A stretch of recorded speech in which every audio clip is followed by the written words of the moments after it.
Hi. To begin with, I'd like to thank the ICS 2021 for giving us the opportunity to present our work on the prevalent study of overactive bladder patients in Japan from 2009 to 2018 using a large-scale medical claims database. This is the disclosure slide. OAB is a common condition in both women and men.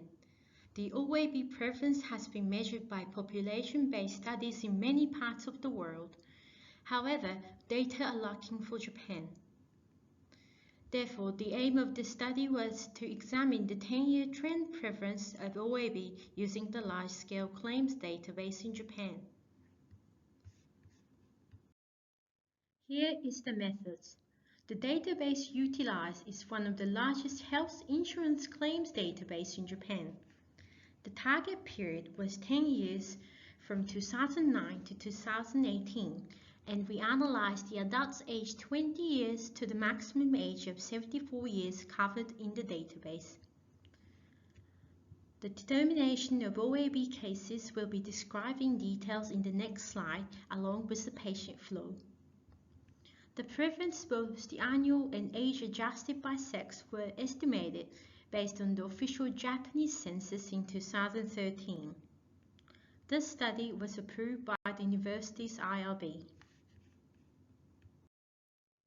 In this slide, I will briefly explain the patient selection flow. Originally, there were just over 5 million adults registered in the database. From here, we identified those who received the diagnosis of OAB in two steps.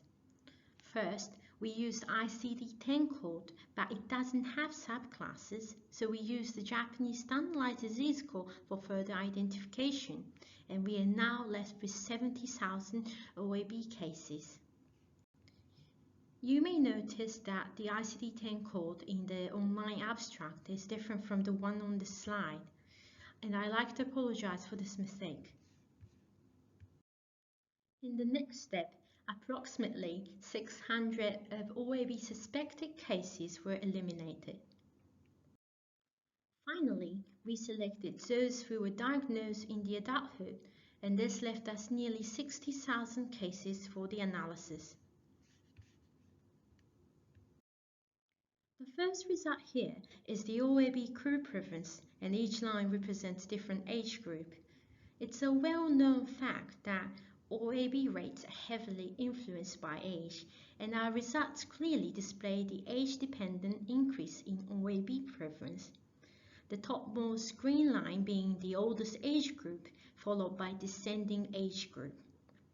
Looking at the 10-year transition, the prevalence in those under 40s remained quite stable. However, those above this age group increased quite steadily. The steepest increase was observed in the oldest age, but interestingly, it peaked and plateaued at around 7% in 2015 to 16, then slightly declined.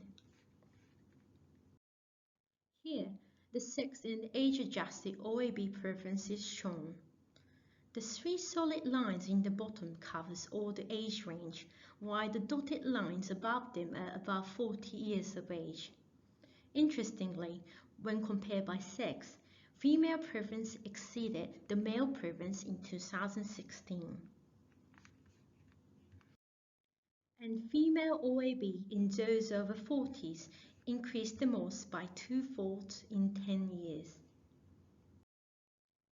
There are a number of possible reasons for the overall rise in prevalence, such as the increased disease awareness and desire for improved quality of life. Also, the number of new drugs were introduced in the early years of this 10-year study period, and the mixture of these factors may take an effect and increase the prevalence towards the end of the period.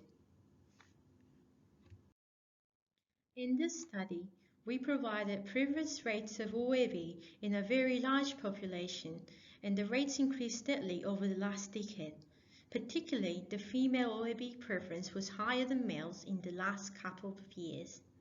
While we still need to investigate the specific factors behind these changes, The current findings improve our understanding of the age-stratified epidemiology of OAB in Japan, and we believe that by advancing this research, we can provide support for the improvement in the awareness, social acceptance, diagnosis, and management of OAB.